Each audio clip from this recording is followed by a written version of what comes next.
네, 안녕하십니까. 서울대병원의 안과 오병록입니다. 저도 평소에 진료를 보면서 많은 환자분들한테 제한된 시간 때문에 충분히 설명을 못 드리는 상황이 안타까웠었는데 오늘 이렇게 좋은 기회를 통해서 또 제가 평소 하고 싶었던 설명할 수 있는 기회가 주셔서 정말 감사드립니다. 제가 오늘 받은 강좌의 제목은 포도막은 무엇인가요? 또 포도막염은 어떤 병인가요? 라는 주제로 말씀을 드리겠습니다. 제가 가급적 일반인들을 대상으로 해서 쉽게 설명을 해드리려고 노력을 하였으니까 많은 분들께 도움이 되었으면 좋겠습니다. 자, 먼저 시작을 해보겠습니다. 먼저 포도막이라는 단어에 대해서 말씀을 드리려고 합니다. 영어로는 유비아라고 하고요. 어원인 라틴어는 우바라고 하는데 포도라는 뜻을 가지고 있습니다.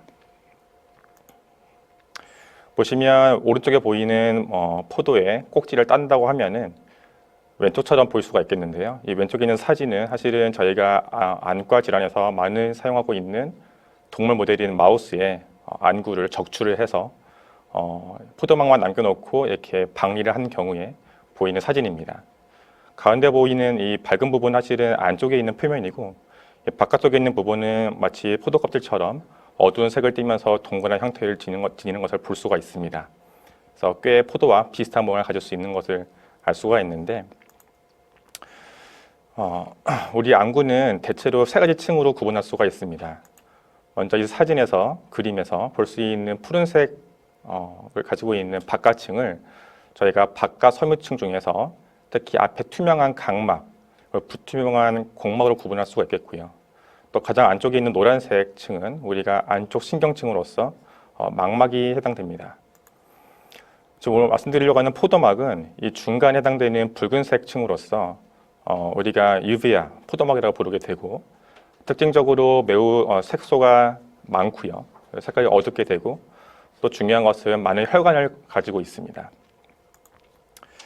이 중간 혈관층인 유비아를 좀 더 살펴보면 우리가 눈으로 들어오는 빛의 양을 조절할 수 있는 홍채, 그리고 수축과 이완을 통해서 초점을 조절할 수 있는 모양채, 빛을 차단하고 망막에 영양분과 산소를 공급할 수 있는 맥락막, 이렇게 세 가지로 구분할 수가 있습니다.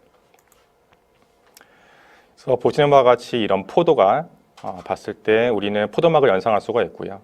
이 포도막을 말씀드렸다시피 이 세 개의 층 중에서 중간층을 차지한다라고 말씀을 드렸고, 이 중간층은 또한 많은 혈관을 가지고 있다. 이런 그림을 보시면 저희가 포도막을 얘기할 때 어떤 특징을 가지는지 좀 이해할 수가 있을 것 같습니다. 그래서 정리한다면 포도막은 무엇인가요? 라고 물어보신다면 진한 색소를 다량 가지고 있는 혈관 조직이 매우 풍부한 그런 안구 중간층을 일컫는 해부학 용어입니다. 라고 말씀드릴 수 있겠습니다. 그래서 제가 제목 중에서 포도막은 무엇이고?에 대한 답을 드린 것 같고요. 그 다음은 포도막염은 어떤 것인가요? 에 대해서 답을 드려보려고 합니다. 저희가 이제 의학 용어에 대해서 몇 가지 규칙들이 있는데 아주 간단하게 이해할 수 있는 부분은 저희가 관절에 있는 염증은 관절염, 그래서 arthritis라고 표현을 하고요. 혈관에 생기는 염증은 혈관염, vasculiti스라고 표현을 하고요. 또 뇌에 생기는 염증은 뇌염, encephalitis라고 표현하게 됩니다. 자, 이런 규칙이 있다고 할 때 포도막염은 어디 염증일까요? 라고 물어본다면 보통 이런 질문은 제가 의대생 교육이나 또는 전공의들한테 물어볼 수 있는 질문인데 꽤 많은 사람들이 포도막의 염증이 아닐까요? 라고 답을 하게 됩니다. 이러한 답은 틀렸다고 할 수는 없지만 충분하게 설명력이 없는 그런 답이라고 생각이 됩니다. 자, 포도막이라고 하는 것이 말씀드렸다시피 혈관이 매우 풍부한 조직이라고 말씀을 드렸었는데요.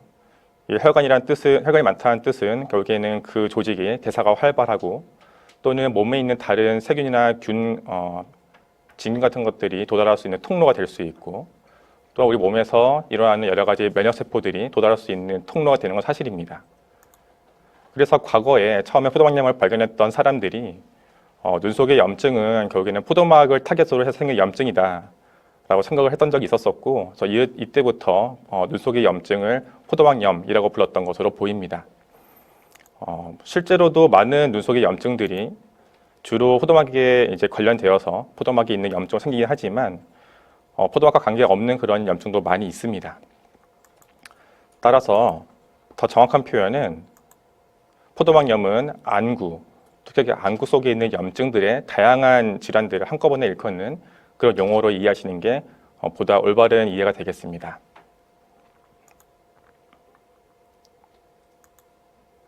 자, 그래서 지금 제가 포도막은 무엇이고 또 포도막염의 정의는 무엇인가에 대해서 말씀을 드렸는데요.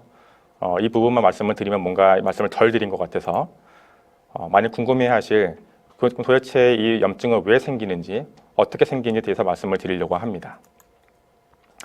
먼저 포도막염이라는 것은 감염성인 원인이 있고요. 또 비감염성 원인으로 구분할 수가 있습니다.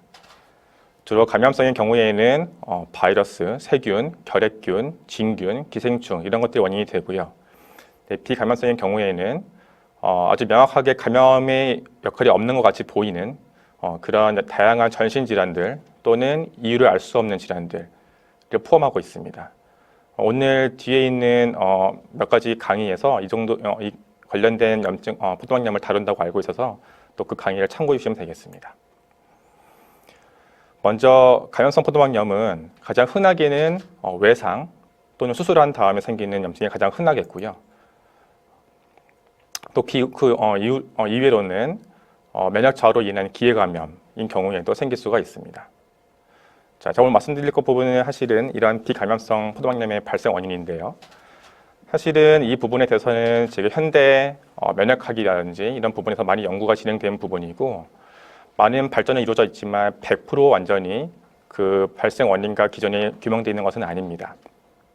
지금까지 가장 편하게 하고 있는 설명은 감염이 아니지만 우리 몸의 일부를 외부에서 들어오는 그런 세균의 일부로 인식을 하면서 면역 시스템이 염증을 만들고 공격을 하고 있다. 이런 표현을 많이 하고 있는데요. 이게 사실은 자가면역 질환의 일반적인 전통적인 개념이 되겠습니다. 하지만 이 자가면역 질환이 워낙 치료가 어려운 경우가 많고 또 오래 가기 때문에 많은 환자분들이 고생을 하고 계시는데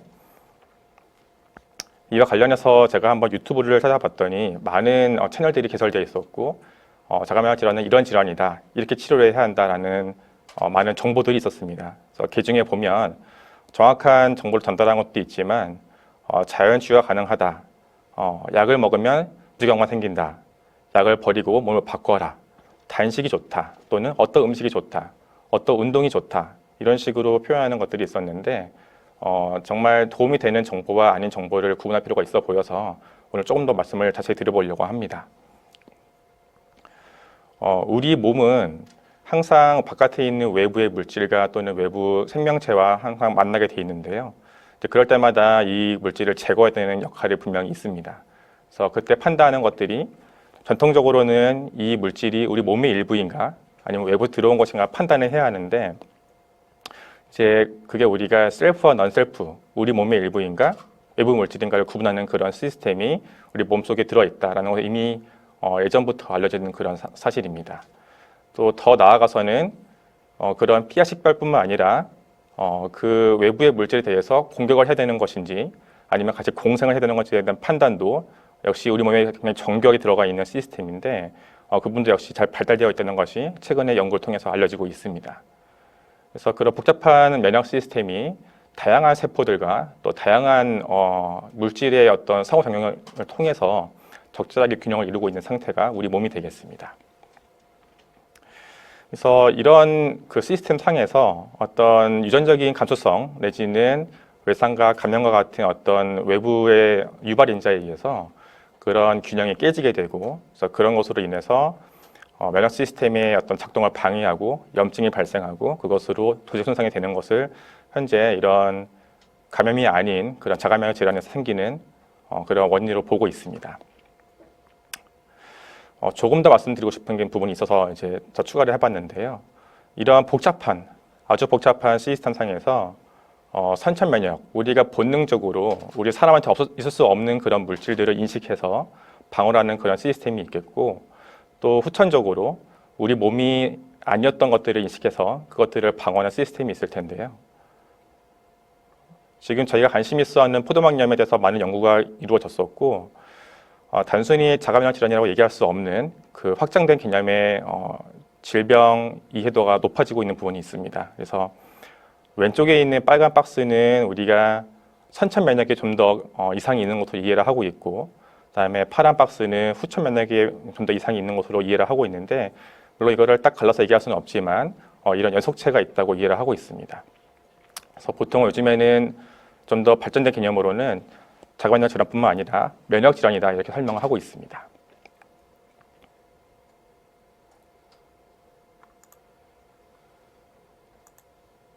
네, 마지막 슬라이드인데요. 그래서 저희 현대 면역학과 현대 의학의 많은 발전을 통해서 이런 다양한 면역 질환에서 어떤 세포들이 어떤 역할을 하는지 밝혀지고 있습니다. 그래서 다양한 많은 세포들이 관련돼 있고 이 세포들 주고받고 있는 많은 화학 물질들이 있는데요. 그래서 요즘에는 이런 물질을 대상으로 해서 이 물질들의 그 기능을 더 증리시키거나 억제하는 것을 통해서 이런 면역 질환들을 많이 조절을 하고 있습니다. 지금 제가 표시한 부분들은 이미 개발되어 있는 약들이 타겟으로 하고 있는 그런 화학 물질들인데, 특히 우리 포도막염에서도 이 TNF 같은 화학 물질을 잘 조절을 해서 면역 질환들을 조절하고 염증을 억제해서 더 시력 예후를 좋게 만드는 데 기여를 하고 있습니다. 그래서 정리하면 포도막은 무엇이고 포도막염은 어떤 것이고 또 왜 생긴지에 대해서 최근에 나와 있던 연구 결과들을 제가 일단 간단하게 정리해서 말씀을 드렸습니다.